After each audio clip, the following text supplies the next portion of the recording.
Tuhan memberkati engkau dan melindungi engkau. Tuhan menyinari engkau dengan wajah-Nya dan memberi engkau kasih karunia. Tuhan menghadapkan wajah-Nya kepadamu dan memberi engkau damai sejahtera. Amin.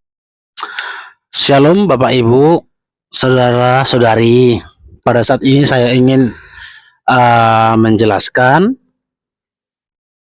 sebuah topik berkaitan dengan khotbah. Kira-kira topiknya begini: hati-hati terhadap khotbah batu lompatan. Ya, tentu kita sudah mengetahui ya apa itu batu lompatan.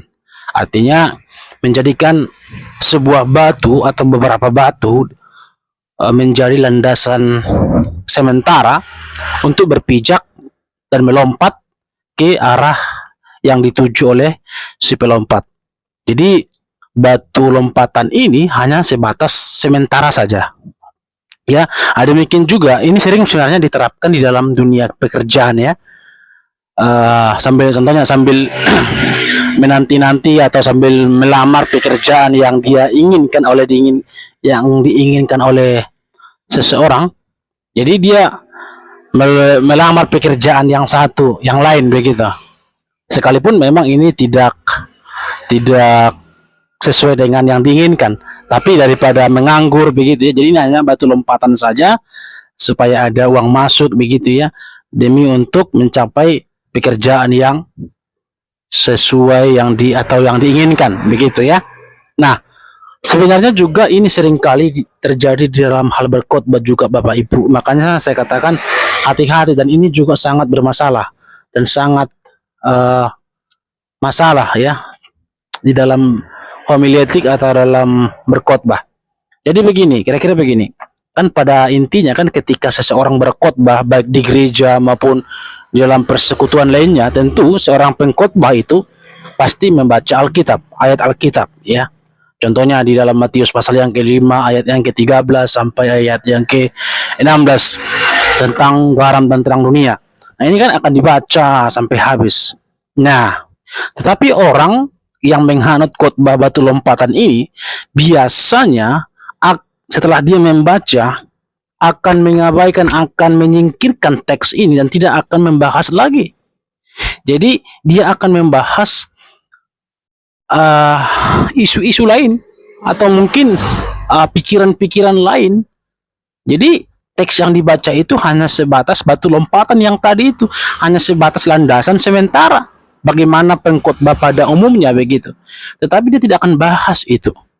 Makanya jujur saja ya, ada beberapa pengkhotbah ya yang menerapkan demikian, tentu tidak etis saya bicarakan di sini. Bahkan jadi misalnya gini, contohnya tadi dibaca di Matius 5 ayat 13 sampai 16, dibaca saja itu.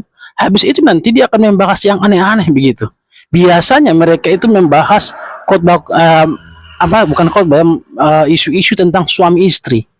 Memang sih agak unik sih kalau kita membahas baik dari segi ilustrasi. Mungkin kalau kita membuat ilustrasi tentang suami istri, hubungan antara suami istri, bagaimana kehidupannya dalam berumah tangga, pasti ketawa.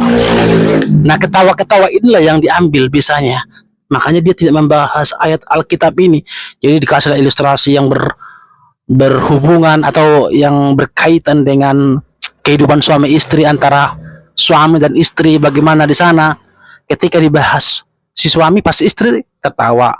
Ketika si istri dibahas pengkhotbahnya si istri, suami tertawa. Nah, itu aja ya. Jadi memang kalau yang para pendeta nih yang mendengarkannya, coba buat ilustrasi-ilustrasi yang berkaitan dengan suami istri, pasti ketawa itu. Karena apa? Karena rata-rata kan Jumat itu kan mengalami itu, suami istri itu. Ya, itulah yang dicoba istilahnya menjadi kesempatan bagi para pengkhotbah, sekalipun teks yang dibaca tadi itu tidak ada hubungannya sama sekali. Makanya saya pernah tanya pengkhotbah yang menerapkan demikian, jawabannya apa? Sebenarnya kita tidak usahlah terlalu detail membahas ayat Alkitab yang kita baca. Cukup aja di dalam kehidupan keseharian itu yang terpenting mengenak gitu ya.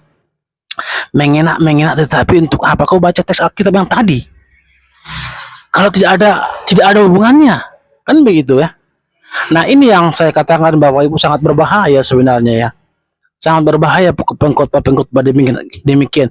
Apalagi yang lebih ironisnya itu Bapak Ibu, khotbah yang dibaca tadi itu tentang penginjilan atau tentang kristologi yang dimana itu harus ditekankan kepada umat, sementara dia lari ke sana ke sini. Nah, ini sangat berbahaya Bapak Ibu. Makanya itulah sebabnya saya belajar, dan saya juga Bapak Ibu belajar juga ya, saya juga belajar ya bagaimana berkhotbah yang benar. Sekalipun saya sekarang sudah S2 dan sedang menempuh pendidikan S3, tetapi saya di luar semuanya itu saya tetap belajar mandiri Bapak Ibu, supaya saya bisa menjadi berkat bagi banyak orang dan Tuhan dimuliakan melalui pelayanan saya, khususnya dalam hal khotbah ya. Jadi janganlah berkhotbah hanya untuk bikin lucu-lucu ya. Mendingan aja sekalian aja Bapak Ibu pengkhotbah ini yang suka lucu-lucu, hampir dari awal sampai akhir itu, dari awal sampai akhir lucu-lucu terus. Ya, sekalian aja Bapak Ibu yang berkhotbah demikian menjadi apa itu, stand up komedi aja sekalian. Ya. Kan tujuannya untuk membahas ilustrasi suami istri itu kan supaya lucu-lucu kan, semangat lah, ketawa lah begitu. Sementara ayat Alkitab ditinggalkan yang tadi itu. Nah, ini yang saya katakan sangat berbahaya. Jadi bagi saya seorang pengkhotbah itu, pendeta yang berkhotbah itu harus mengeksegesi lah teks Alkitab yang dibaca tadi. Jangan main-main lah tentang khotbah lah.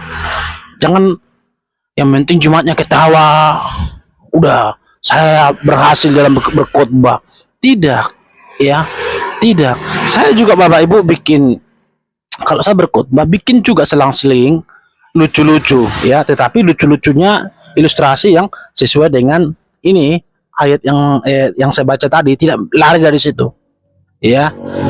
Nah, tetapi tujuannya kan supaya perhatian jemaat itu bisa kepada pengkhotbah. Itu bagian, karena kan homiletik kan bagian daripada seni juga sebenarnya ya. Tetapi jangan melulu ketawa dari awal sampai akhir. Itu hanya sebagai intermezzo lah kira-kira. Ya, khotbah lucu-lucunya itu juga harus realistis juga, dan harus ada hubungannya dengan ayat teks yang kita baca tadi.